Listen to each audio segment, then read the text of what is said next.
Hey guys, what's going on? Vega here from SerpentX Special Forces, and we're going to be tearing down the Asus RTX 2080 OC, or I believe it's called Dual OC. And we're going to go ahead and tear down this GPU just to refresh the thermal paste. It has been running pretty well. Temperatures wise started to rise up on me, and here in Florida, since the temperature is increasing outside, my AC is having to work a little bit harder to keep all my GPUs nice and cool. We're just going to primarily focus on this Asus RTX 2080, tear it down, show you the PCB, put you guys on a time lapse, and see if we can get the temperatures a little bit cooler. But here's the tear down of the Asus RTX 2080 Dual OC.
So I have the GPU pretty much tear down. I know I could go even further rather than doing that because the shroud's adequate to my design.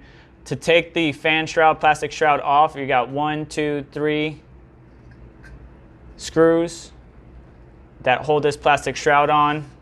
And then if you look very carefully in between the fan blades, you got 3 screws per fan. The wiring, obviously, instead of being redundant or tied into each other, they're 2 separate wires. So if this fan dies, technically you could replace it. If this fan dies, technically you could replace it without having to get both.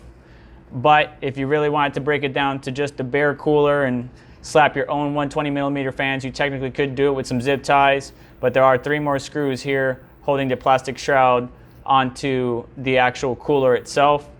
I'm going to go ahead and put the thermal paste on and get this GPU back together.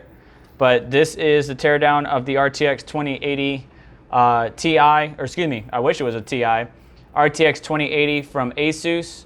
I do want to do some more cleaning up of the PCB. I do love this black PCI shield or slot housing. It's a unique design. This is probably not the best of all GPU model cards out there, but it certainly gets the job done. I hope you found this video helpful in some form or fashion. Do me a favor, hit the like button on your way out. Subscribe for more content like this. And yeah, hit me up in the comments. Let me know your thoughts, and I'll catch you later. Take care.